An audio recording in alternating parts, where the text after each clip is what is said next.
15% 관세를 매기면 한국은 무조건 항복할 거다. 600억 달러 투자 약속까지 받아냈으니 완벽한 승리다. 트럼프 행정부의 이 확신이 완전히 산산조각 났습니다. 불과 한 달 전까지만 해도 미국 정부는 자신만만했습니다. 한국이 포기하고 우리 조건을 다 받아들였다. 역사적 승리다. 그런데 실제로 벌어진 일은 한국 수입품이 오히려 늘어나는 믿을 수 없는 상황이었습니다. 과연 겉으로는 굴복하는 척하면서 실제로는 미국을 완벽하게 속여넘긴 한국의 소리 없는 전략은 무엇이었을까요? 월스트리트 저널 일면을 장식한 한국의 무역 승리 보도에 백악관이 치를 떨었습니다. 대체 무엇이 미국의 관세 무기를 한국의 시장 확장 기회로 뒤바꿔 놓은 걸까요? 결국 미국은 자신들이 승리했다고 축하하면서 실제로는 완전히 당했다는 사실을 깨달아야 했습니다. 지금부터 그 소리 없는 관세 전쟁의 충격적 진실을 파헤칩니다. 잠시 시간을 내어 부탁드립니다. 구독과 좋아요는 영상 제작에 큰 힘이 됩니다. 안녕하세요. 저는 에밀리 오웬스입니다. 워싱턴 DC에서 미국 정부 일을 하고 있었어요. 제 업무는 미국이 다른 나라들과 어떻게 무역을 하는지 연구하는 거였죠. 저를 탐정이라고 생각해보세요. 다만 범죄를 해결하는 게 아니라 나라들 사이의 돈과 비즈니스 미스터리를 풀고 있었던 거예요. 대부분 사람들은 제 일이 지루하다고 생각했어요. 하루 종일 숫자와 차트만 들여다보고 있었거든요. 미국이 다른 나라에서 얼마나 많은 물건을 사오는지, 또 우리가 얼마나 많이 팔고 있는지 그런 걸 보고 있었죠. 큰 정부 건물 15층에서 일하고 있었는데 사무실 창문으로는 수도의 바쁜 거리가 내려다 보이고 있었어요. 매일 하는 일은 정말 단순했어요. 출근해서 컴퓨터로 새로운 무역 보고서들을 확인하고 몇 시간 동안 숫자들이 맞는지 계속 점검하고 있었죠. 동료들은 제가 질문을 너무 많이 한다고 말하고 있었어요. 특히 한국에 대해서 말이에요. 한국의 기술력이 점점 강해지고 있는 걸 제가 너무 걱정한다고 생각하고 있었거든요. 그런데 2025년 7월 29일 모든 게 바뀌었어요. 그날은 화요일 오후였어요. 제가 책상에 앉아 있는데 갑자기 트럼프 대통령이 건물 안 모든 TV 화면에 나타났어요. 중요한 발표를 하고 있었죠. 사무실 사람들이 모두 모여들고 있었어요. 제 사무실 옆 회의실도 사람들로 가득 차고 있었고 사람들이 흥분하는 소리가 들리고 있었어요. 한국에 15% 관세를 매기겠습니다. 대통령이 TV에서 선언했어요. 목소리가 스피커를 통해 울리고 있었죠. 그리고 한국 기업들이 미국에 600억 달러를 투자할 것입니다.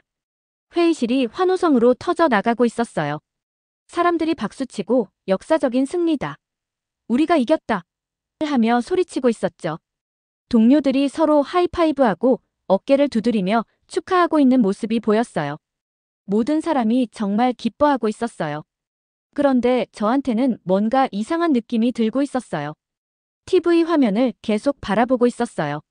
대통령이 웃으며 카메라를 향해 손을 흔들고 있었죠. 대통령이 말한 숫자들은 정말 컸어요. 15% 관세라는 건 한국 기업들이 미국에서 물건을 팔려면 추가로 돈을 더 내야 한다는 뜻이었거든요. 600억 달러 투자는 미국에게 엄청난 승리처럼 들리고 있었어요. 그런데 제 속은 뒤틀리고 있었어요. 제가 몇 년 동안 한국 경제를 연구하고 있었거든요. 한국이 세계에서 가장 중요한 컴퓨터 칩과 배터리를 만들고 있다는 걸 알고 있었어요. 애플이나 테슬라 같은 미국 기업들도 휴대폰이나 자동차를 만들려면 이런 한국 제품들이 필요했거든요. 한국만큼 이런 걸 잘 만들 수 있는 나라는 많지 않았어요. 그런데 왜 한국이 이런 거래에 그렇게 쉽게 동의했을까요? 삼성과 LG를 생각해보고 있었어요. 정말 거대한 한국 기업들이죠.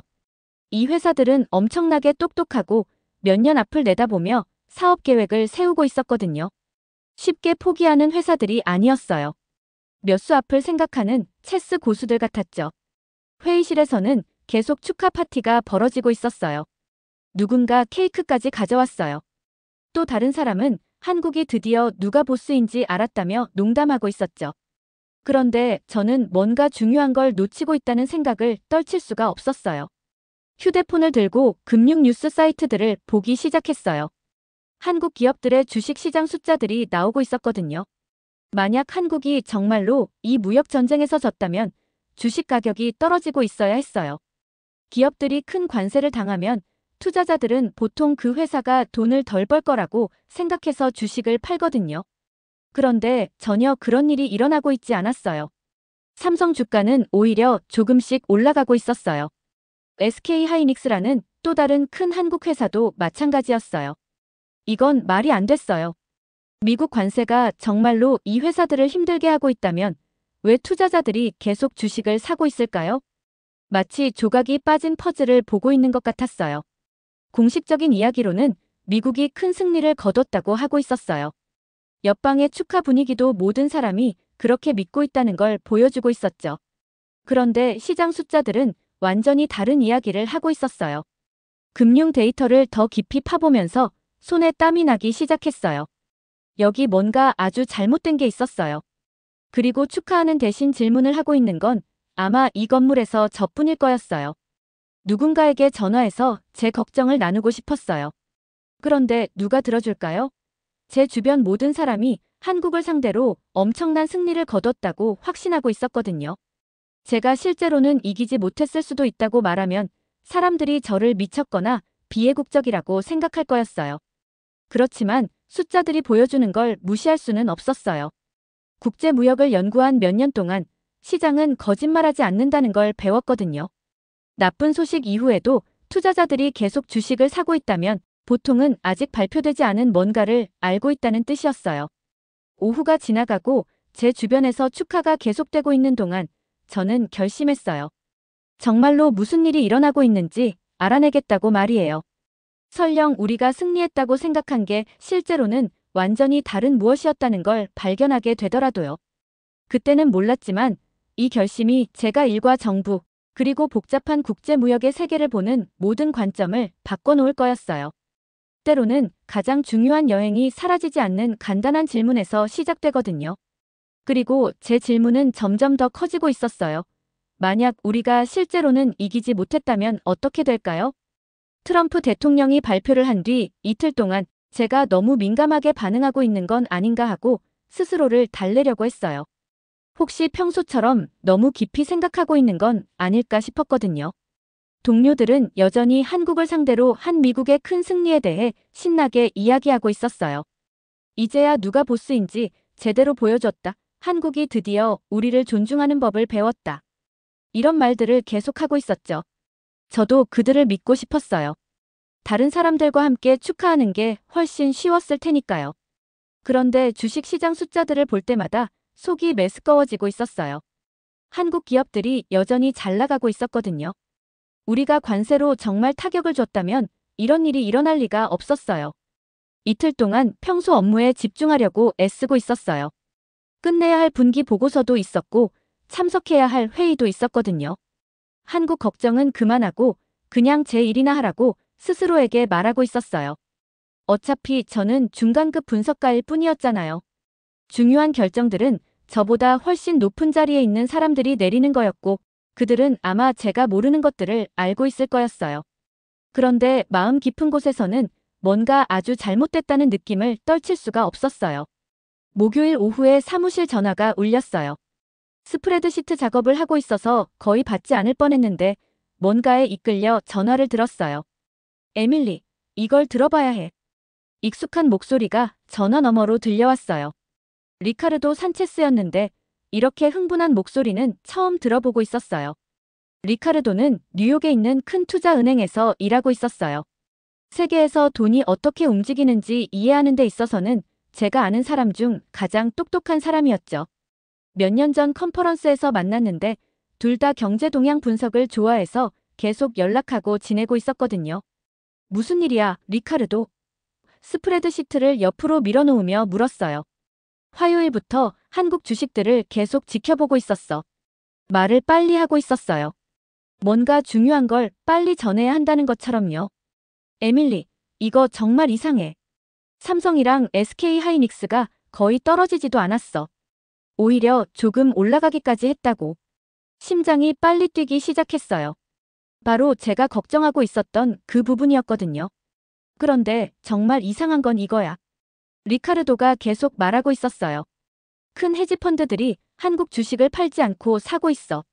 그것도 엄청나게 많이 사고 있다고. 세계에서 가장 똑똑한 투자 전문가들이 한국 기업들이 망할 게 아니라 잘 될 거라고 내기를 걸고 있는 거야. 사무실 창문으로 내려다 보이는 바쁜 워싱턴 거리를 바라보고 있었어요. 차들이 평소처럼 움직이고 있었고 사람들이 목적지를 향해 걸어가고 있었어요. 모든 게 평상시와 같아 보였어요. 그런데 리카르도의 말이 제 발밑에 땅이 흔들리는 것 같은 느낌을 주고 있었어요. 그게 말이 안 되잖아. 조용히 말했어요. 한국이 정말 관세 때문에 타격을 받았다면 투자자들이 왜 한국 주식을 사고 있을까? 바로 그거야. 리카르도가 말했어요. 그게 내가 계속 알아내려고 하고 있는 거야.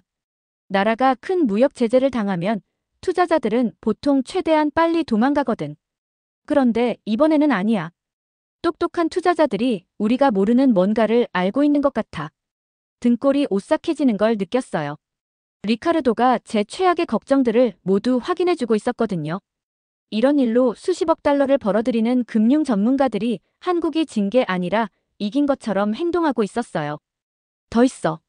리카르도가 말했어요. 다른 투자 회사들에 있는 내 지인들과 이야기해봤거든.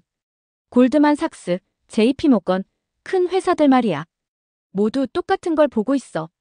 한국 기업들이 진 쪽이 아니라 이긴 쪽으로 대접받고 있다고. 눈을 감고 이게 무슨 의미인지 생각해 보려고 했어요. 세계에서 가장 똑똑한 투자자들이 한국이 앞서 나갔다고 생각한다면 워싱턴에서 벌어진 우리의 축하는 완전히 잘못된 걸 수도 있었어요. 리카르도. 천천히 말했어요. 만약 관세가 실제로는 한국에게 타격을 주지 않았다면, 한국이 이걸 자기들에게 유리하게 만들 방법을 찾아냈다면, 전화 너머로 잠시 침묵이 흘렀어요. 그러고 나서 리카르도가 몇 주 동안 제 머릿속에 남을 말을 했어요. 에밀리, 한국이 현대사에서 가장 멋진 무역 게임을 한 게 아닐까? 그리고 우리는 완전히 속아 넘어간 거야. 전화를 끊고 나서 한참 동안 사무실 의자에 앉아 컴퓨터 화면만 바라보고 있었어요. 작업하고 있던 분기 보고서가 갑자기 전혀 중요하지 않게 느껴졌어요. 제 주변에서는 동료들이 평소처럼 일을 하고 있었고 아마 화요일 발표에 대해 여전히 기분 좋게 생각하고 있을 거였어요. 그런데 저는 이제 완전히 다른 세상에 살고 있는 기분이었어요.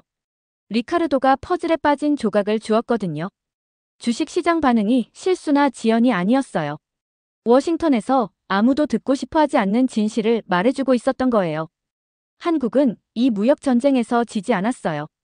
이겼던 거예요. 그것도 너무나 영리하게 이겨서 우리가 아직도 우리의 승리라고 생각하며 축하하고 있을 정도로요. 몇 년 동안 한국 경제를 연구했던 시간들을 생각해 보고 있었어요. 한국은 컴퓨터 칩이나 배터리를 잘 만드는 것만이 아니었어요. 미래를 계획하는데도 엄청나게 똑똑했거든요.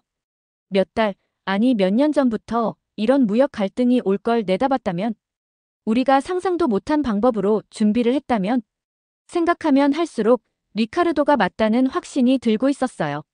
한국이 우리를 이겼는데 우리는 아직 그것도 모르고 있었던 거예요. 조용한 사무실을 둘러보며 결심했어요. 이 정보를 그냥 무시할 수는 없었어요. 더 깊이 파고들어서 정말로 무슨 일이 일어났는지 알아내야 했어요. 설령 제 정부가 엄청난 실수를 했다는 걸 발견하게 되더라도 말이에요. 때로는 진실이 무섭기도 하지만 그래도 진실은 진실이에요. 그리고 저는 그걸 찾아내겠다고 다짐하고 있었어요. 리카르도와 전화 통화를 한 지 이틀 뒤 사무실에서 늦게 일하고 있는데 문을 조심스럽게 두드리는 소리가 들렸어요. 금요일 저녁이었고 대부분 사람들은 이미 주말을 보내러 집으로 돌아간 뒤였어요. 복도는 조용했고 제 주변 빈 사무실들에는 보안등만 켜져 있었죠.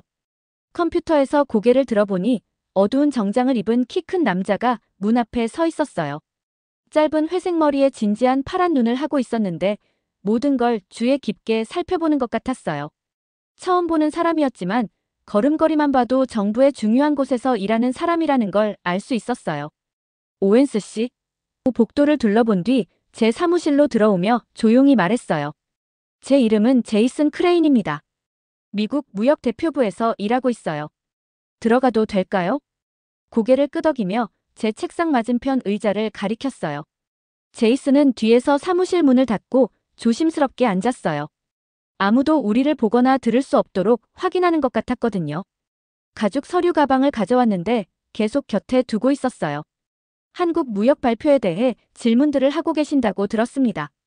낮은 목소리로 말했어요. 똑똑한 질문들이죠. 우리 사무실 사람들을 아주 불편하게 만드는 종류의 질문들이에요. 심장이 빨리 뛰기 시작했어요.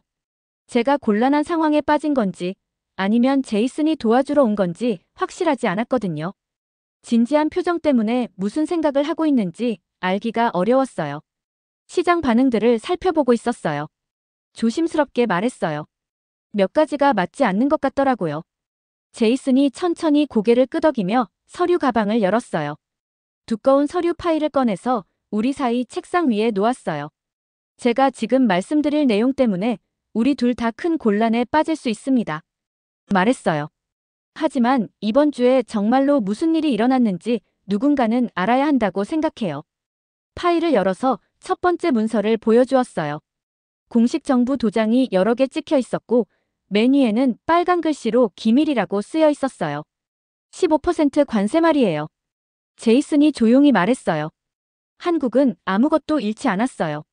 사실은 원하던 모든 걸 얻었고 그보다도 더 많이 얻었죠. 앞에 놓인 서류들을 바라보며 작은 글씨들을 읽어보려고 했어요. 아직 이해하지 못하는 차트와 그래프, 숫자, 목록들이 있었지만 제이슨의 말이 제 속을 뒤틀리게 만들고 있었어요. 한국이 이겼다는 게 무슨 뜻이에요? 물었어요. 제이슨이 파일의 다른 페이지로 넘겼어요. 이번에는 트럼프 대통령 발표보다 몇 달 전부터 시작되는 날짜들이 적힌 타임라인이 보였어요. 한국은 최소 6개월 전부터 이걸 계획하고 있었어요. 설명하고 있었어요. 관세가 올 걸 알고 있었고 준비를 하고 있었죠. 그런데 충격적인 부분은 바로 이거예요. 한국이 실제로 관세를 원했다는 거예요. 방이 빙빙 돌고 있는 것 같았어요. 무역 협상에 대해 들었던 모든 이야기와 정반대였거든요. 제이슨이 여러 한국 기업들이 나열된 문서 부분을 가리켰어요. 삼성, LG, 현대, SK 하이닉스. 큰 회사들이 모두 거기 있었어요. 대통령이 관세를 발표하기도 전에 한국은 이미 우리 정부와 비밀 거래를 끝내놓고 있었어요. 제이슨이 계속 말하고 있었어요. 세금 감면, 규제 완화, 미국에서 공장을 지을 수 있는 특별 허가들 말이에요. 관세를 무의미하게 만들 수 있는 모든 걸 얻어낸 거죠. 다음에 보여준 문서는 제 입을 떡 벌어지게 만들었어요. 미국 내 한국 투자 프로젝트 목록이었는데 날짜와 금액까지 다 적혀 있었거든요. 삼성은 텍사스 공장 확장에 170억 달러를 쓸 계획이었어요. SK 하이닉스는 미시간에 20억 달러가 넘는 새로운 시설을 짓고 있었고요. 현대는 조지아에 50억 달러가 넘는 전기차 공장을 만들고 있었어요. 이 프로젝트들은 모두 몇 달 전에 승인된 거예요. 제이슨이 말했어요. 한국 기업들은 그냥 발표할 적절한 타이밍을 기다리고 있었을 뿐이에요. 관세는 마치 희생을 감수하는 것처럼 보이면서 실제로는 원하던 걸 정확히 얻는 완벽한 핑계를 주었던 거죠. 문서들의 날짜를 자세히 들여다봤어요.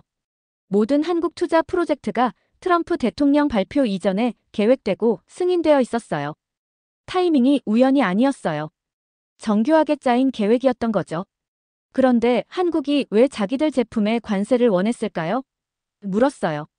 제이슨이 씁쓸하게 웃으며 파일의 마지막 페이지로 넘겼어요.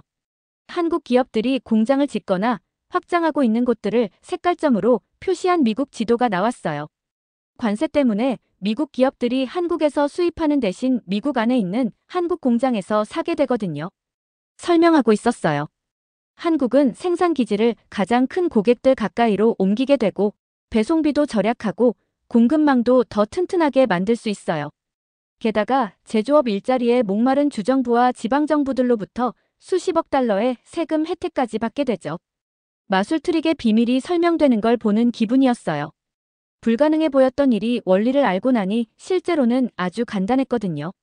한국이 우리의 무역 무기를 우리에게 되돌려 쓴 거예요. 제이슨이 계속 말하고 있었어요. 우리 관세를 이용해서 자기들 사업을 우리나라로 옮기는 걸 정당화한 거죠. 이제 미국 기술 공급망에 대한 통제력이 그 어느 때보다 커지게 될 거예요. 컴퓨터가 돌아가는 소리 외에는 방이 완전히 조용했어요. 책상에 펼쳐진 모든 문서들을 보면서 이번 주 일어났다고 생각했던 모든 게 틀렸다는 걸 깨달았어요. 왜 저한테 이런 얘기를 해주시는 거예요? 제이슨에게 물었어요. 파일을 닫고 제 눈을 똑바로 쳐다봤어요. 여기서 정말로 무슨 일이 일어났는지 누군가는 이해해야 하거든요. 말했어요. 이 실수로부터 배우지 못한다면 한국이 우리가 모든 걸 잃을 때까지 계속 앞서 나갈 거예요. 그날 밤 제이슨이 사무실을 떠난 뒤 혼자서 어둠 속에 오랫동안 앉아 있었어요. 그가 보여준 문서들은 한국이 우리의 무역 공격에서 살아남은 게 아니라 그걸 가장 큰 승리로 바꿔놓았다는 걸 증명하고 있었어요. 드디어 주식시장이 왜 그런 반응을 보였는지 이해할 수 있었어요. 똑똑한 투자자들이 제이슨이 지금 저에게 말해주고 있는 걸 알아챘던 거예요. 한국은 이 무역전쟁이 시작되기도 전에 이미 이기고 있었던 거죠. 이제 남은 질문은 이거였어요. 저는 이걸 어떻게 할 거냐는 거였죠. 제이슨이 다녀간 뒤 그 주말은 제 인생에서 가장 긴 이틀처럼 느껴졌어요. 계속 그 비밀 문서들과 그게 의미하는 바에 대해 생각하고 있었거든요. TV를 보려고 해도, 책을 읽으려고 해도, 심지어 친구들과 만나려고 해도 한국의 영리한 계획이 머릿속에서 떠나지 않았어요. 토요일 밤에는 침대에 누워서 천장만 바라보고 있었어요. 우리 정부 파일에 또 어떤 비밀들이 숨어 있을지, 제이슨이 보여준 게 빙산의 일각일 뿐인지 계속 궁금해서 잠을 거의 못 잤거든요. 새벽 3시, 4시까지 뒤척이며 정말 한국이 우리를 이긴 걸까? 하는 생각을 떨쳐버릴 수가 없었어요. 일요일에도 마찬가지였어요. 평소라면 늦잠을 자고 여유롭게 보내는 날인데 아침 일찍부터 깨어서 온종일 불안한 마음이 가시지 않고 있었어요. 커피를 마시면서도 산책을 하면서도 계속 같은 생각만 맴돌고 있었죠. 월요일 아침, 평소보다 1시간 일찍 출근했어요. 사무실에 아직 아무도 없는 조용한 시간에 제 스스로 조사를 해보고 싶었거든요. 다른 사람들과 이야기하기 전에 확실한 증거를 찾아보려고 했어요. 컴퓨터를 켜고 찾을 수 있는 모든 무역 자료를 불러왔어요. 한국과의 무역 데이터, 관세 시행 이후의 수입 통계, 주식 시장 동향. 화면에 숫자들이 가득 차기 시작했어요. 전에 놓쳤을 수도 있는 패턴들을 하나하나 찾아보기 시작했죠. 커피를 한 모금 마시고 있던 그때였어요. 제 피를 얼어붙게 만드는 걸 발견한 건요. 관세가 시행된 뒤 첫 달의 공식 무역 수치가 막 발표됐거든요. 이런 자료는 보통 정부 내부에서 먼저 공유되는데 제가 우리 부서에서 이 숫자들을 본 첫 번째 사람이었어요. 화면에 나타난 숫자를 보는 순간 숨이 막혔어요. 15% 관세에도 불구하고 미국이 실제로는 한국 반도체와 배터리를 전보다 적게가 아니라 더 많이 수입하고 있었던 거예요. 이건 말이 안 돼. 혼자 중얼거리며 컴퓨터 화면을 다시 봤어요. 눈을 비비고 숫자를 3번, 4번이나 다시 확인했어요. 혹시 제가 잘못 본 건 아닌지, 데이터에 오류가 있는 건 아닌지 확인하려고 했거든요. 하지만 바로 제 앞에 명확하게 나와 있었어요. 한국에게 타격을 주려던 관세가 시행된 뒤 첫 달에 한국 수입품이 4%나 늘어났던 거예요. 반도체는 6%, 배터리는 무려 8%나 증가했더라고요. 이건 관세가 어떻게 작동하는지에 대해 우리가 경제학 수업에서 배워온 모든 것과 정반대였어요. 외국 제품을 더 비싸게 만들면 사람들이 그걸 덜 사게 되어 있는 거잖아요. 그런데 미국 기업들은 한국 제품을 더 많이 사고 있었고 심지어 15%의 추가 비용까지 기꺼이 내고 있었어요. 도대체 왜 그럴까? 머리를 감싸쥐며 생각했어요. 더 자세히 파보기 위해 어떤 회사들이 사고 있는지 조사하기 시작했어요. 화면에 나타난 목록을 보니 정말 놀라웠어요. 미국 기술 거대 기업들의 명단 같았거든요. 애플이 한국 메모리 칩 주문을 17% 늘렸더라고요. 테슬라는 한국 배터리와 기존보다 40% 더 큰 계약을 맺었어요. 구글은 자기들 픽셀폰에 들어갈 한국 디스플레이 화면을 30% 더 많이 주문했고요. 마이크로소프트도 서버용 한국 반도체 구매를 늘리고 있었어요. 왜 이렇게 똑똑한 미국 기업들이 다른 곳에서 더 싸게 같은 걸 구할 수 있다면 한국 제품에 추가 돈을 내고 있을까요? 이 기업들의 CEO들은 돈을 절약하는 데 있어서는 귀신 같은 사람들이거든요. 그때 답이 제 배를 한 대 친 것처럼 확 깨달아졌어요. 다른 곳에서 구할 수가 없었던 거예요. 한국은 반도체와 배터리 기술이 너무 앞서 있어서 다른 어떤 나라도 그들의 품질과 생산 속도를 따라갈 수 없었거든요. 중국도, 일본도, 독일도, 심지어 미국 자체 기업들도 한국만큼 좋은 걸 만들 수 없었어요. 특히 최신 스마트폰이나 전기차에 들어가는 고성능 칩과 배터리는 정말 한국이 독보적이었어요. 삼성과 SK 하이닉스가 만드는 메모리 반도체, LG와 삼성이 만드는 배터리는 세계 최고 수준이었거든요. 그래서 미국 기업들은 추가 관세 비용을 내더라도 한국에서 계속 살 수밖에 없었던 거예요. 선택의 여지가 없었어요. 그런데 정말 무서웠던 부분은 이거였어요. 그 추가 관세 비용을 한국 기업들이 내고 있는 게 아니었어요. 미국 기업들이 내고 있었거든요. 그리고 그 비용은 결국 저나 여러분 같은 미국 소비자들에게 전가될 거였어요. 아이폰 가격이 올라가고 테슬라 차 가격이 올라가고 모든 전자제품 가격이 올라갈 거였어요. 한국 기업들은 그대로 돈을 벌면서 말이에요. 한국이 미국으로 하여금 자기들만의 무역전쟁 비용을 내게 만드는 방법을 찾아낸 거였어요. 정말 기가 막힌 전략이었죠. 손이 떨리기 시작했어요. 이 끔찍한 진실을 깨달으니까 온몸에 소름이 돋았거든요. 다음 1시간 동안 우리 정부의 여러 부서에 전화를 걸어봤어요. 다른 누군가가 이 이상한 수입 수치들을 눈치챘는지 알아보려고 했거든요. 상무부의 김 과장에게 전화했어요. 최근 한국 수입 데이터 보셨어요? 물어봤죠. 아, 에밀리 씨. 아직 자세히 못 봤는데 무슨 문제라도 있나요? 관세에도 불구하고 수입이 늘어나고 있어요. 뭐라고요? 그럴 리가. 아, 아마 일시적인 현상일 거예요. 기업들이 관세 시행 전에 미리 주문한 게 지금 들어오는 거 아닐까요? 하지만 저는 데이터를 더 자세히 봤거든요. 이건 미리 주문한 게 아니라 관세 시행 이후에 새로 주문한 것들이었어요. 재무부의 박 팀장에게도 전화했어요. 박 팀장님, 관세 수입 통계 어떻게 나오고 있나요? 예상보다 낮네요. 한국 수입량이 줄어들지 않아서 관세 수입이 예상보다 많이 들어오고 있어요. 그게 문제라고 생각하지 않으세요? 문제라고요? 관세 수입이 많이 들어오는 게 나쁜 건 아니잖아요. 대화를 나눈 대부분 사람들은 제 걱정을 이해하지 못하고 있었어요. 헷갈려 하거나 나중에 살펴보겠다고 하거나 한 달 데이터만으로는 결론을 내리기에 너무 이르다고 말했죠. 하지만 저는 알고 있었어요. 이게 그냥 일시적인 현상이 아니라는 걸요. 바로 한국이 처음부터 계획했던 일이었거든요. 점심시간에 혼자 카페테리아에 앉아서 샐러드를 먹으면서도 계속 생각하고 있었어요. 주변에서는 동료들이 여전히 화요일의 대승리에 대해 즐겁게 이야기하고 있었는데 저만 다른 세상에 사는 기분이었어요. 그날 오후 모든 걸 바꾼 또 다른 전화를 받았어요. 리카르도였는데 이번에는 전보다 훨씬 더 흥분해서 전화하고 있었어요. 에밀리, 지금 당장 뉴스 켜봐. 무슨 일이야? 일론 머스크가 방금 발표했어. 테슬라가 삼성과 배터리 파트너십을 확대한다고. 관세 때문에 한국 공급업체를 줄이는 게 아니라 늘리고 있다는 거야. 컴퓨터로 뉴스를 찾아봤어요. 정말로 머스크가 트위터에 올린 글이 있었어요. 삼성의 배터리 기술은 세계 최고다. 우리는 파트너십을 확대할 것이다. 관세는 중요하지 않다. 어지러운 기분이 들었어요. 미국의 가장 유명한 사업가 중 한 명이 한국의 전략이 완벽하게 작동하고 있다는 걸 공개적으로 증명하고 있었거든요. 더 있어. 리카르도가 계속 말하고 있었어요. 골드만삭스가 오늘 오전에 한국 기술주 등급을 상향 조정했어. 바이 등급으로 올렸다고.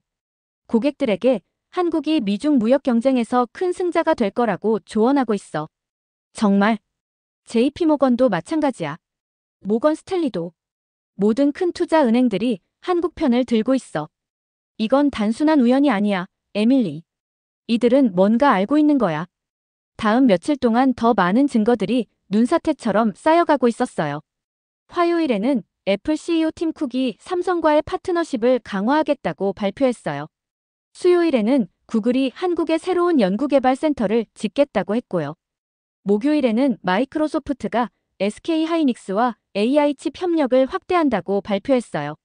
모든 주요 미국 기술 기업들이 한국과 더 가까워지고 있었어요. 관세로 한국을 압박하려던 우리의 계획과는 정반대 방향으로 말이에요. 그리고 주식시장은 더욱 명확하게 말하고 있었어요. 삼성 주가는 관세 발표 이후 12% 올랐어요. SK하이닉스는 18%, LG는 15% 올랐죠. 한국 종합주가지수 전체가 상승세를 타고 있었어요. 만약 미국 관세가 정말로 한국 경제에 타격을 줬다면 이런 일이 일어날 리가 없었어요. 금요일 오후 골드만삭스, JP모건, 시티그룹, 모건 스탠리의 분석가들이 한국 투자에 대해 논의하는 컨퍼런스 콜에 참여할 기회가 있었어요. 우리 부서에서 정기적으로 이런 민간 분석을 듣거든요. 그들의 분석은 냉혹하고 명확했어요. 한국 기업들이 강한 주가를 유지하고 있는 이유는 간단합니다. 골드만 삭스 분석가가 말했어요. 투자자들이 관세가 실제로는 한국 기업들을 해치지 않는다는 걸 이해하고 있기 때문입니다. JP모건 분석가가 이어서 말했어요. 한국 정부가 협상한 세금 혜택과 규제 완화가 관세 비용을 상쇄하고도 남습니다. 오히려 한국 기업들은 이전보다 더 좋은 조건으로 미국 시장에서 사업할 수 있게 됐어요. 시티그룹 분석가는 더 충격적인 이야기를 했어요. 한국 기업들은 관세 상황을 핑계로 미국 안에 더 많은 공장을 짓고 있습니다. 이렇게 하면 미국 기술 공급망에 대한 통제력을 더 크게 가지면서도 미국 근로자들을 위해 희생하고 있는 것처럼 보일 수 있죠. 모건 스탠리 분석가는 이런 결론을 내렸어요. 우리는 이를 시장 확장을 동반한 관세 무력화라고 부릅니다. 쉽게 말하면 한국이 관세의 부정적 효과를 완전히 상쇄시키면서 동시에 미국 시장에서의 위치를 더 강화하는 데 성공했다는 뜻입니다. 전화를 끊고 나서 한참 동안 멍하니 앉아 있었어요. 세계 최고의 금융 전문가들이 모두 같은 결론에 도달하고 있었거든요. 한국이 우리를 완전히 이겼다는 거였어요. 그런데 가장 충격적인 부분은 따로 있었어요. 우리 정부 내부의 혼란에 대해 더 자세히 알게 됐을 때였어요.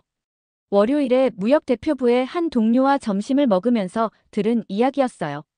솔직히 말하면 우리 부서에서도 혼란스러워하고 있어. 그가 조심스럽게 말했어요. 한국 협상 과정에서 우리가 뭘 얻었는지 정확히 모르겠어. 관세는 매겼는데 한국이 뭘 내준 건지. 화요일에는 상무부 사람과 이야기했어요. 우리는 미국 일자리 보호가 목표였어. 한국 공장들이 미국으로 오니까 목표는 달성한 셈이지. 그런데 왜 다들 걱정하는 거야? 수요일에는 재무부 직원과 커피를 마셨어요. 관세 수입이 예상보다 많이 들어와서 좋긴 한데 수입량이 줄어들지 않는 게 이상해. 원래 관세를 매기면 수입량이 줄어들면서 국내 산업이 보호받는 건데. 각 부서가 서로 다른 목표를 가지고 서로 다른 성과를 측정하고 있었어요. 그리고 누구도 전체 그림을 보고 있지 않았어요. 목요일에 더 놀라운 사실을 알게 됐어요. 제이슨 크레인의 동료에게서 들은 이야기였는데 한국이 우리 정부 각 부서와 따로따로 협상했다는 거였어요.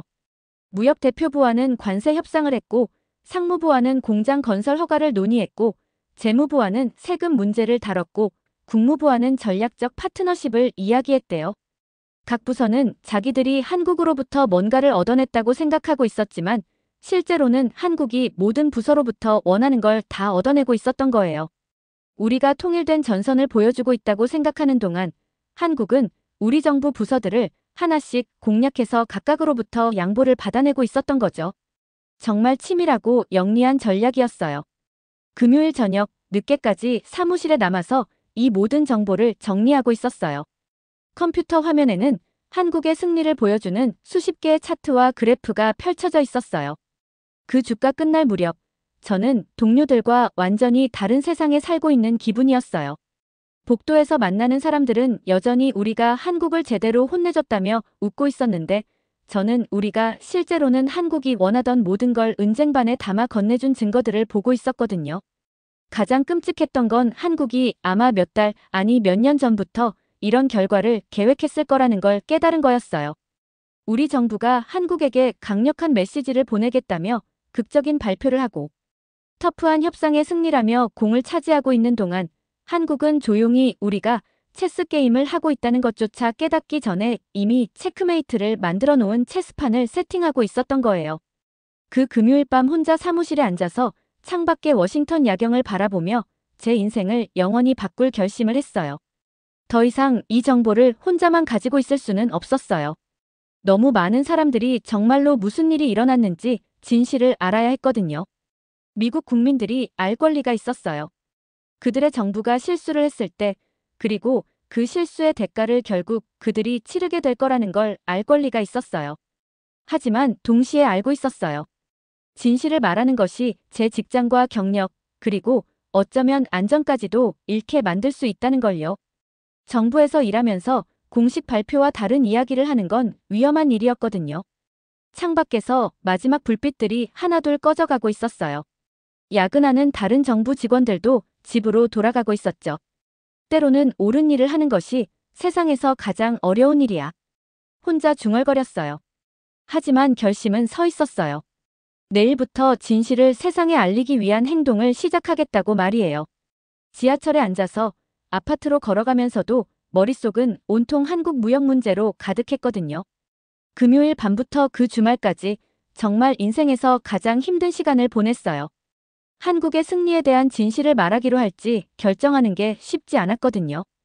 토요일 아침 일찍 일어나서 워싱턴 DC를 걸어다니기 시작했어요.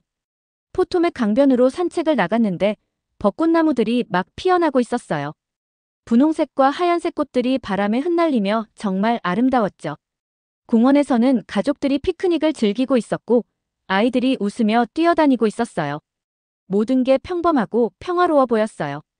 하지만 저는 언제든 터질 수 있는 폭탄을 안고 있는 기분이었어요.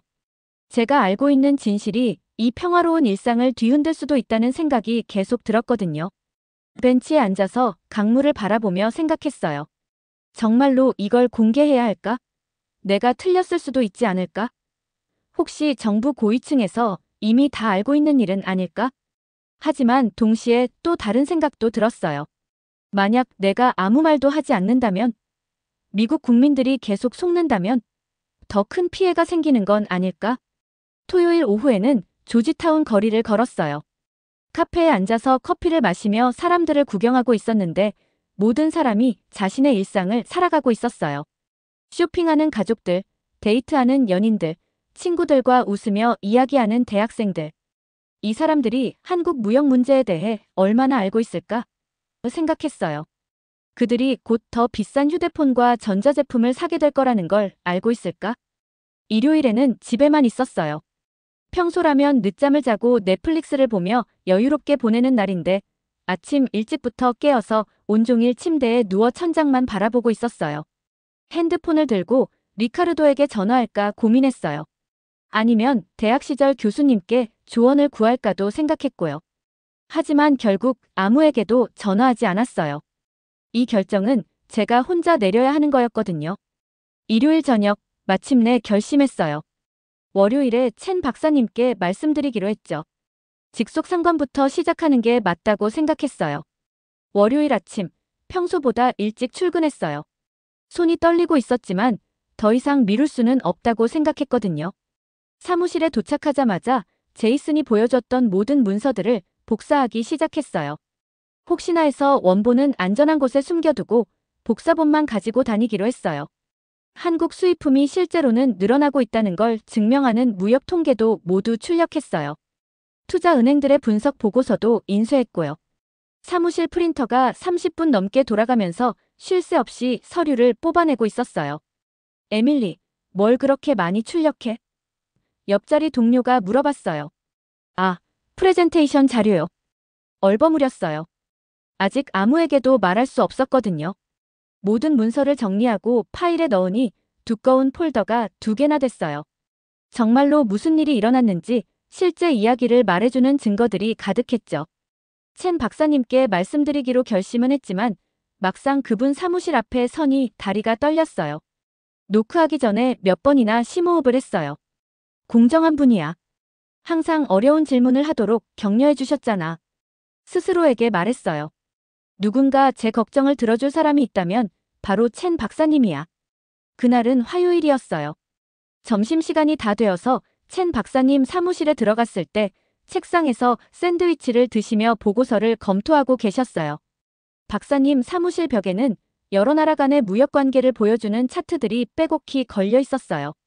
미국과 중국, 미국과 유럽, 미국과 일본. 복잡한 선들로 연결된 세계 무역지도 같았죠. 전에는 그 차트들이 마음을 편하게 해줬었어요. 복잡하지만 질서 있는 세계의 모습 같았거든요. 그런데 이제는 국제 경제가 얼마나 복잡하고 위험할 수 있는지만 생각나게 하고 있었어요. 박사님, 시간 괜찮으시면 중요한 걸 보여드리고 싶은데요. 떨리는 목소리로 말했어요. 물론이지, 에밀리. 뭔데? 샌드위치를 내려놓으며 관심 있는 표정을 하셨어요. 증거 파일을 박사님 책상에 조심스럽게 놓고 심호흡을 했어요. 박사님, 한국 무역 상황에 대해 중요한 걸 발견했어요. 말하면서도 목소리가 갈라지고 있었어요. 우리가 심각한 실수를 한 것 같아요. 첸 박사님이 샌드위치에서 고개를 들며 놀란 표정을 하셨어요. 우리 부서의 다른 모든 사람들처럼 관세 발표와 한국의 투자 약속에 만족하고 계셨거든요. 무슨 실수? 안경을 고쳐 쓰시며 물으셨어요. 다음 45분 동안 제가 발견한 모든 걸 차근차근 설명드렸어요. 먼저 제이슨이 보여준 비밀 문서들에 대해 말씀드렸어요. 미리 계획된 한국 공장 투자들, 비밀 세금 혜택과 규제 완화 약속들. 이 투자 프로젝트들 보세요. 삼성의 텍사스 공장 확장 계획을 가리키며 말했어요. 170억 달러 투자라고 하는데 이미 6개월 전에 승인된 거예요. 대통령 발표 훨씬 전에요. 첸 박사님이 문서를 자세히 들여다보시며 날짜를 확인하셨어요. SK 하이닉스 미시간 공장도 마찬가지예요. 20억 달러 프로젝트인데 이것도 몇 달 전에 이미 결정된 거였어요. 한국 기업들은 그냥 발표할 적절한 타이밍만 기다리고 있었던 거죠. 그 다음에는 관세에도 불구하고 늘어나는 수입 수치들을 보여드렸어요. 이 숫자들을 보세요, 박사님. 컴퓨터 화면을 돌려서 보여드렸어요. 15% 관세가 시행된 뒤 첫 달에 한국 수입품이 4%나 늘었어요. 반도체는 6%, 배터리는 8% 증가했고요. 그럴 리가. 박사님이 중얼거리시며 직접 데이터를 확인해 보셨어요. 애플, 테슬라, 구글, 마이크로소프트. 모든 큰 미국 기업들이 한국 제품을 더 많이 사고 있어요. 관세로 더 비싸졌는데도 말이에요. 첸 박사님의 표정이 점점 어두워지고 있었어요. 그 다음에는 투자은행들의 분석을 설명드렸어요. 골드만삭스, JP모건, 모건 스탠리. 모든 투자은행들이 한국이 실제로 이 무역 갈등에서 이겼다고 분석하고 있어요. 여러 보고서를 펼쳐 보이며 말했어요. 한국 주식들도 보세요. 삼성은 12% 올랐고 SK 하이닉스는 18% 올랐어요. 만약 미국 관세가 정말로 한국에게 타격을 줬다면 이런 일이 일어날 리가 없어요. 마지막으로 가장 충격적인 부분을 말씀드렸어요. 우리 정부 내부의 혼란에 대해서요. 각 부서가 서로 다른 목표를 가지고 일하고 있었어요. 손가락으로 하나씩 세며 설명했어요.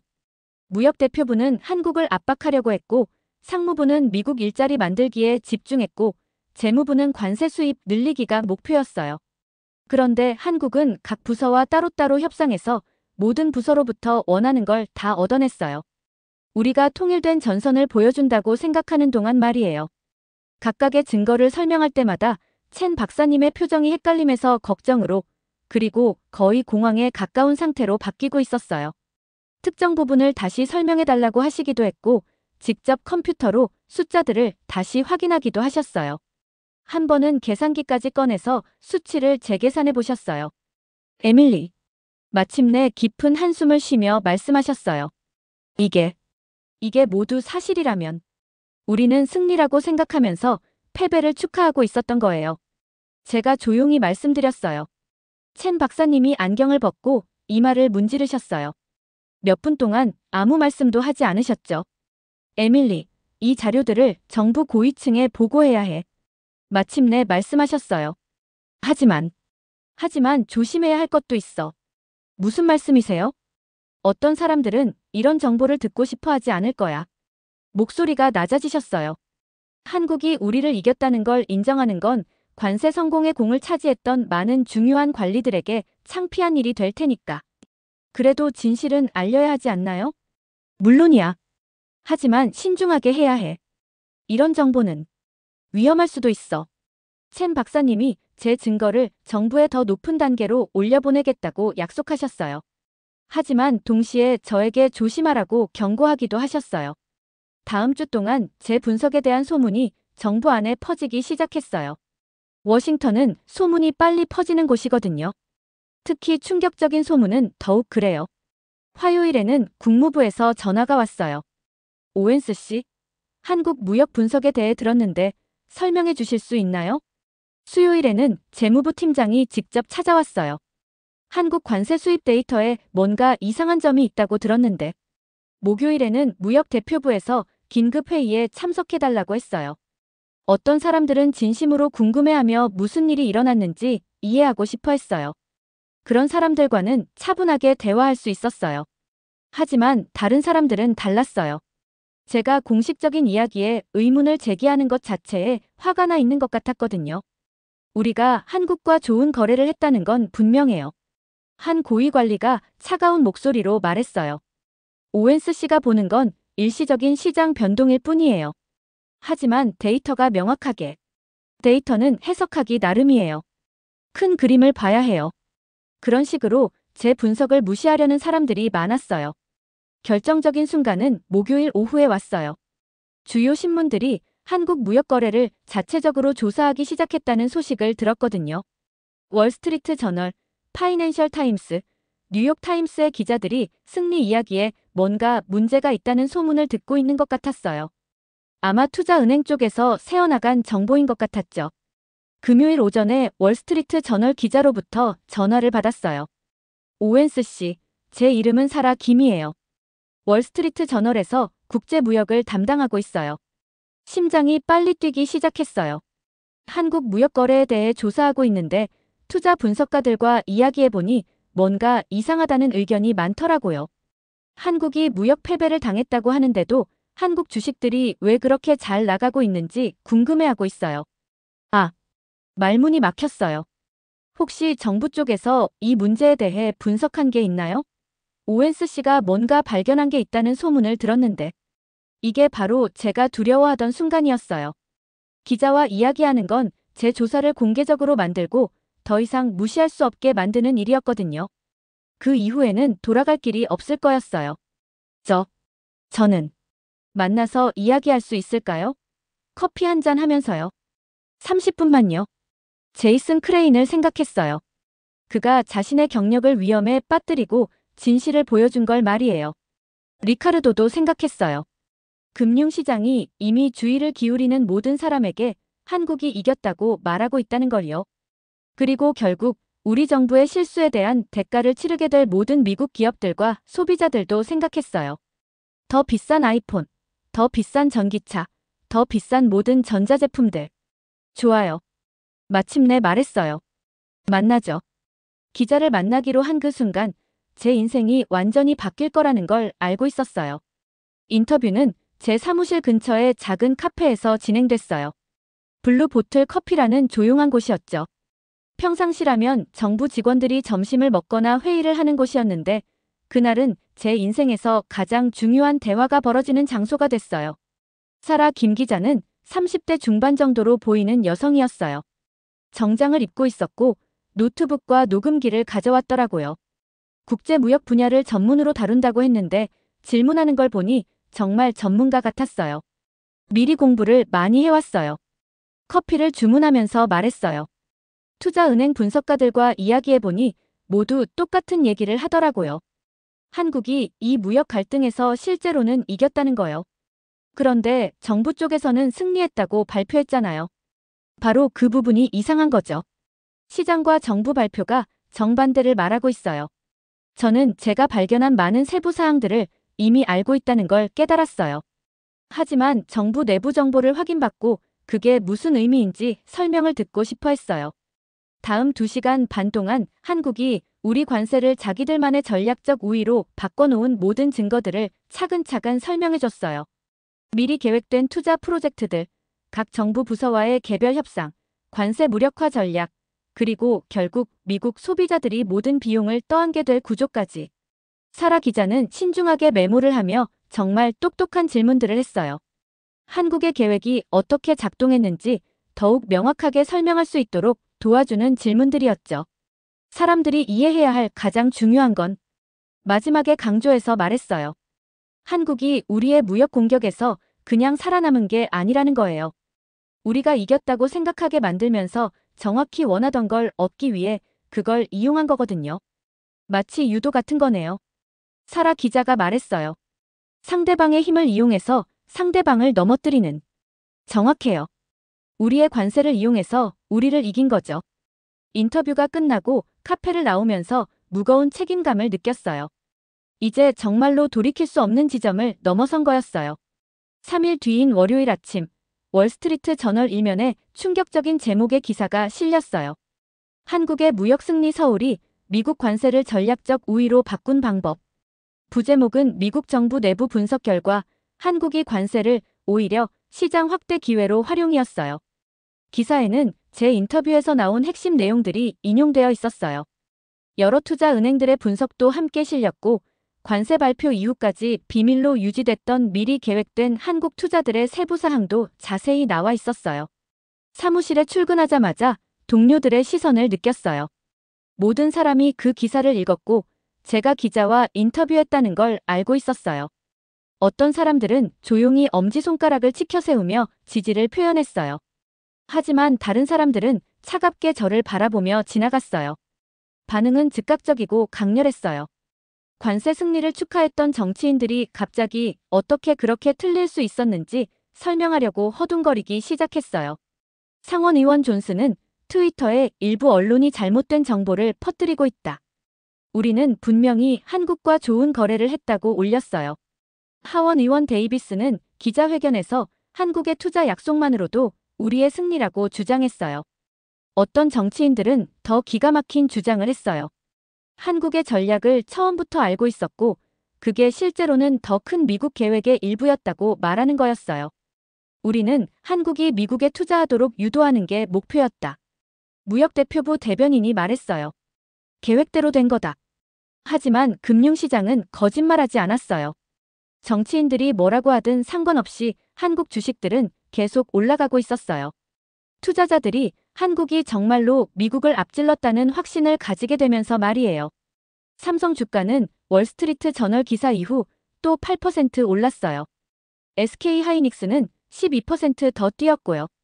한국 코스피 지수 전체가 연일 상승세를 보이고 있었어요. 동시에 미국 기업들은 관세에도 불구하고 한국 제품을 계속 사고 있었어요. 아니, 오히려 더 많이 사고 있었죠. 이는 한국의 기술적 우위가 포기하기에는 너무 중요하다는 걸 증명하고 있었어요. 기사가 나온 뒤 제 전화기가 미친 듯이 울리기 시작했어요. 다른 신문 기자들, 정부 관계자들, 심지어 자기 나라가 어떻게 그렇게 영리한 승리를 이뤘는지 이해하고 싶어하는 한국 기자들까지 전화를 걸어왔어요. 화요일 아침에는 CNN에서 전화가 왔어요. 오웬스 씨, 뉴스 인터뷰에 나와주실 수 있나요? 한국 무역 문제가 큰 이슈가 되고 있어서요. 수요일에는 폭스 뉴스에서 연락이 왔어요. 정부 내부자의 관점에서 이 문제를 설명해 주실 수 있을까요? 목요일에는 MBC 나이틀리 뉴스에서 출연 제안을 했어요. 모든 제안을 정중히 거절했어요. 월스트리트 저널 인터뷰만으로도 충분히 위험한 일을 한 거라고 생각했거든요. 전화 중 일부는 정말 친근하고 지지하는 내용이었어요. 에밀리 씨, 진실을 밝혀주셔서 감사해요. 어떤 시민이 전화했어요. 우리 국민들이 정부가 실수를 했을 때 그걸 알 권리가 있잖아요. 용기 있는 일을 하셨어요. 한 대학 교수가 말했어요. 이런 식으로 배우고 앞으로 더 잘할 수 있는 거니까요. 하지만 다른 전화들은 정말 무서웠어요. 당신 같은 배신자 때문에 우리나라가 약해 보이는 거야. 화가 난 목소리로 소리치는 사람도 있었어요. 한국 스파이 아니야. 어떻게 미국 정부 정보를 외국에 팔아넘길 수 있어? 라는 협박 전화도 받았어요. 조심해. 계속 이런 식으로 나라를 팔아먹으면 큰일 날 거야. 정체를 알 수 없는 사람이 남긴 음성 메시지도 있었어요. 가장 무서웠던 건 아주 권력 있는 사람들이 미국이 이 무역 갈등에서 이겼다는 생각 위에 자신들의 명성과 정치적 미래를 쌓아왔다는 걸 깨달은 거였어요. 관세 정책을 주도했던 무역 대표부 관리들, 승리를 선언했던 정치인들, 터프한 협상의 공을 차지했던 사람들. 이들에게 한국이 실제로 이겼다는 걸 인정하는 건 자신들을 바보 같고 무능해 보이게 만드는 일이었어요. 그런 사람들이 제 이야기가 사라지기를 바랄 강한 이유가 있었던 거죠. 하지만 이미 너무 늦었어요. 진실을 사라지게 만들기에는 말이에요. 목요일에는 파이낸셜 타임스가 후속 기사를 냈어요. 한국의 관세 마술 어떻게 압박을 기회로 바꿨나라는 제목이었어요. 금요일에는 뉴욕 타임스가 무역 전쟁의 역설 한국이 미국 관세를 통해 얻은 것들이라는 심층 분석 기사를 실었어요. 주말에는 이코노미스트가 서울의 승리 21세기 무역 협상의 새로운 교과서라는 커버 스토리를 다뤘어요. 모든 주요 언론이 같은 결론에 도달하고 있었어요. 한국이 미국을 완전히 앞질렀다는 거였어요. 금융 분석가들도 한국의 전략적 승리를 확인하는 보고서들을 쏟아내기 시작했어요. 한국은 단순히 무역 분쟁에서 살아남은 게 아니다. 골드만 삭스 보고서에 나온 문장이었어요. 그들은 미국의 압박을 자신들의 장기 전략 목표 달성 수단으로 활용했다. 이는 현대 무역 협상사에서 가장 정교한 전략적 승리 중 하나로 기록될 것이다. JP모건의 분석이었어요. 의회에서도 움직임이 시작됐어요. 상원금융위원회가 무역협상 과정에 대한 조사 청문회를 열겠다고 발표했어요. 하원무역소위원회도 한국 관세 정책의 실효성 검토를 위한 특별회의를 소집했어요. 월스트리트 저널 기사가 나온 지 2주 뒤 저는 상원 청문회의 증인으로 출석해달라는 요청을 받았어요. 오웬스 씨의 분석이 이 사안을 처음 제기했으니까 의회에서 직접 설명을 듣고 싶어 한다고 했어요. 청문회 준비를 하면서 정말 떨렸어요. 전국에 중계될 의회 청문회에서 증언한다는 건 제 인생에서 상상도 못했던 일이었거든요. 청문회 당일 상원 의사당에 들어서니 기자들이 몰려들었어요. 오웬스 씨, 정부의 압력은 없었나요? 한국 측과 접촉한 적이 있나요? 앞으로 어떤 일이 일어날 거라고 생각하세요? 질문들이 쏟아졌지만 청문회에서 말씀드리겠다고만 답했어요. 청문회장에는 상원 의원들이 반원형으로 앉아 있었고 저는 가운데 작은 테이블에 혼자 앉았어요. 뒤쪽에는 기자들과 방청객들이 가득했어요. CSPAN을 통해 전국에 생중계되고 있었어요. 위원장이 청문회를 시작했어요. 오웬스 씨, 먼저 용기 있게 나와주셔서 감사합니다. 정부 분석가로서 한국 무역 문제에 대한 당신의 발견을 의회와 국민들에게 설명해 주시기 바랍니다. 다음 45분 동안 저는 한국이 어떻게 우리의 관세를 자신들의 전략적 승리로 바꿔놓았는지 상세히 설명했어요. 의원들의 질문도 날카로웠어요. 우리 정부가 이렇게 속을 수밖에 없었던 구조적 문제가 있다고 보십니까? 민주당 의원이 물었어요. 각 부서가 서로 다른 목표를 가지고 조율 없이 움직인 게 가장 큰 문제였다고 생각합니다. 답했어요. 한국의 전략을 미리 파악할 수 있는 방법은 없었을까요? 공화당 의원의 질문이었어요. 시장 신호들이 분명히 있었습니다. 투자자들은 이미 한국이 이길 거라고 내다보고 있었어요. 하지만 정치적 고려 때문에 그런 신호들이 무시됐던 것 같습니다. 청문회가 끝나고 나서 여러 의원들이 개별적으로 찾아와 고마움을 표했어요. 정말 중요한 일을 하셨어요. 한 의원이 말했어요. 이런 실수를 반복하지 않으려면 진실을 아는 게 먼저니까요. 하지만 모든 반응이 긍정적이지는 않았어요. 청문회 이후 제가 속한 부서에 대한 정치적 압력이 거세졌어요. 일부 정치인들이 정부 내부 정보를 함부로 공개한 직원에 대한 조사를 요구했거든요. 월스트리트 저널 기사가 나온 지 3주 뒤 제가 사무실에서 늦게 일하고 있는데 첸 박사님이 찾아오셨어요. 표정이 어두웠고 며칠 동안 잠을 잘 못 주무신 것 같았어요. 에밀리, 조용히 말씀하셨어요. 좀 힘든 얘기를 해야 할 것 같아. 의자에 앉으시며 깊은 한숨을 쉬셨어요. 고위직에 있는 몇몇 분들이 당신이 기자들과 이야기하기로 한 결정에 대해 매우 불쾌해하고 있어. 정부 정보를 무단으로 공개했다는 이유로 징계를 검토하고 있다고 해. 예상했던 일이긴 했지만 실제로 들으니 가슴이 철렁했어요. 어떤 징계인가요? 아직 확정된 건 아니야. 하지만 해고까지도 가능한 상황이야. 침묵이 흘렀어요. 하지만 에밀리, 첸 박사님이 제 손을 잡으며 말씀하셨어요. 이것만은 알아줬으면 해. 당신이 옳은 일을 했다는 거야. 정말요? 물론이야. 당신이 밝혀낸 분석이 우리 정부가 한국 같은 나라들과의 무역 협상 접근 방식을 완전히 다시 생각하게 만들었어. 앞으로는 각 부서 간 조율도 더 잘 될 거고 상대방의 전략도 더 신중하게 분석할 거야. 그리고 무엇보다 박사님이 강조하며 말씀하셨어요. 당신의 일이 앞으로 미국이 비슷한 실수를 반복하지 않게 도와줄 거야. 그건 정말 값진 일이야. 그날 오후 사무실을 둘러보며 지난 한 달 동안 제 인생이 완전히 바뀌었다는 걸 실감했어요. 처음에는 명령을 따르고 불편한 진실에 대해서는 조용히 있는 평범한 정부 분석가였어요. 하지만 이제는 중요한 정보가 국민들에게 도달할 수 있도록 모든 걸 위험에 빠뜨릴 의향이 있는 사람이 되어 있었어요. 한국은 미국에게 정말 값비싼 교훈을 가르쳐줬어요. 극적인 발표와 강한 말이 실제 전략적 성공과 같은 것이라고 가정하면 안 된다는 교훈을요. 한국의 승리는 너무나 완벽하고 영리하게 위장되어서 우리가 무슨 일이 일어났는지 깨닫기 전까지 몇 주 동안 우리 자신의 패배를 축하하고 있었어요. 하지만 가장 중요한 교훈은 단기적인 정치적 승리와 장기적인 전략적 사고의 차이에 대한 거였어요. 한국은 미국 시장과 공급망에 대한 접근권 확대라는 진짜 목표를 달성하기 위해 일시적인 창피함과 비판을 받아들일 의향이 있었어요. 몇 달, 몇 년을 내다보며 계획을 세웠던 거죠. 반면 미국은 즉각적인 정치적 효과에만 집중했어요. 승리를 선언하고 강해 보이는데 너무 신경 쓴 나머지 실제로는 상대방이 이기고 있다는 명백한 신호들을 놓쳤던 거예요.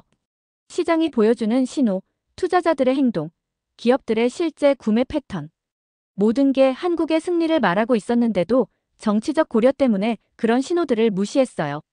앞으로 제 경력에 무슨 일이 일어날지 진실을 밝힌 것에 대해 정말로 심각한 결과를 겪게 될지는 모르겠어요. 어쩌면 정부 일을 계속할 수 없게 될지도 모르고 다른 직장을 찾기도 어려워질 수도 있어요. 정부 정보를 언론에 공개한 사람이라는 꼬리표가 붙을 테니까요. 하지만 한 가지는 확실히 알고 있어요. 침묵을 지키는 것이 목소리를 내는 것보다 더 나쁠 거라는 걸요. 때로는 당신이 할 수 있는 가장 애국적인 일이 아무도 듣고 싶어 하지 않더라도 나라가 실수를 하고 있을 때 그걸 말해주는 거예요. 민주주의에서는 국민이 진실을 알 권리가 있어요. 특히 그들의 정부가 실수를 했을 때, 그리고 그 실수의 대가를 결국 그들이 치르게 될 거라는 걸 알 권리가 있어요. 창밖으로 워싱턴 DC. 외밤 풍경이 보였어요. 국회의사당의 돔이 조명에 비춰 빛나고 있었고, 링컨 기념관의 불빛도 멀리 보였어요. 이 도시에서 매일 중요한 결정들이 내려져요.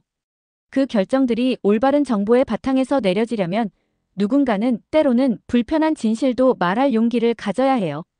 오늘 그 역할을 제가 했어요. 그리고 그런 선택을 한 것을 후회하지 않아요. 진실은 때로는 아프지만 그래도 진실이에요. 그리고 그 진실 위에서만 더 나은 미래를 만들 수 있어요. 오늘의 사연은 여기까지입니다. 오늘의 사연 재밌게 보셨다면 좋아요와 구독 꼭 부탁드립니다. 시청해주셔서 감사합니다.